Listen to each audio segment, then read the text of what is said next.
Salam, hər vaxtınız xeyir olsun, əziz və dəyərli izləyicilərim. Kanalıma və mətbəximə xoş gəlmisiniz.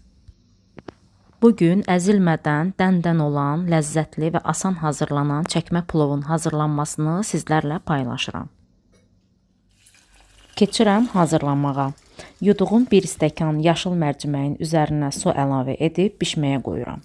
3 stəkan düyünü suyu durulaşana qədər yuyub isti suda 15-20 dəqiqə gözlədirəm. Ümumiyyətlə çəkmə plov hazırlayarkən bişən zaman düyünün əzilməməsi üçün çalışın düyünü suda çox saxlamayın. 2 ədəd soğanı orta ölçüdə doğrayıram.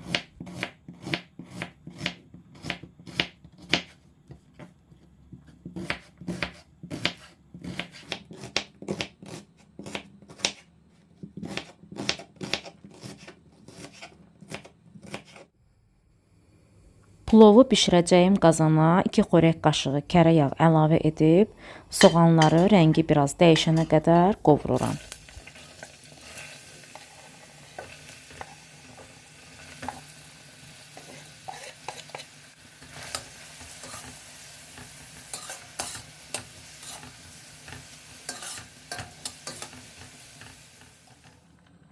Mərcimək də artıq bişib və üzərinə yığılan kəfi yığıram.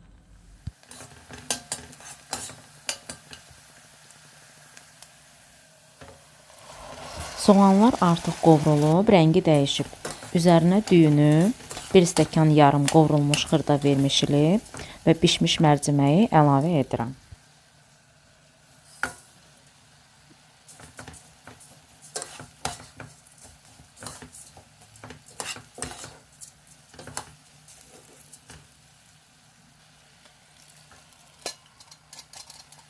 Zövqə görə duz, istiot və paprikanı da əlavə etdikdən sonra üzərini örtəcək qədər su əlavə edib qapağını örtürəm və orta oddan biraz da az odda suyu çəkilənə qədər bişirirəm.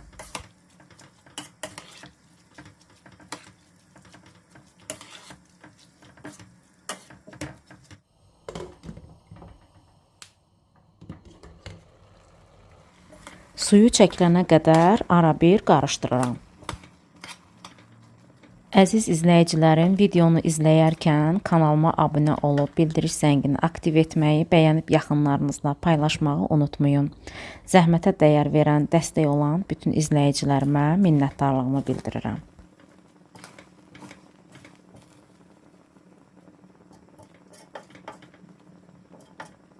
Artıq suyu çəkilib, üzərində bıçaq vasitəsilə deşiklər açıram ki, tərkibində qalan su yaxşı buxarlansın.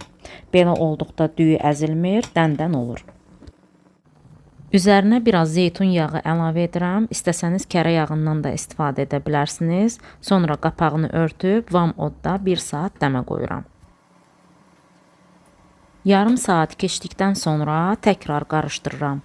Bunu ona görə edirəm ki, düyü əzilib yapışqanlı olmasın.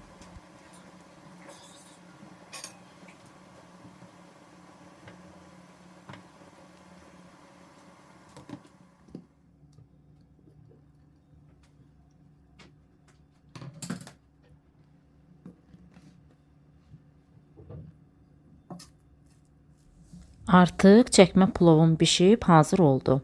Baxın, gördüyünüz kimi heç bir əzilmə və yapışqanlıq yoxdur. Dadı da çox yaxşı olur. Allah hər kəsə bol ruzi bərəkət nəsib etsin. Sizlər də hazırlayın, nuş edin, göz haqqınızı halal edin. Videomu bəyənməyi və fikirlərinizi rəylərdə mənimlə bölüşməyi unutmayın. Sağ olun, sağlıqla qalın.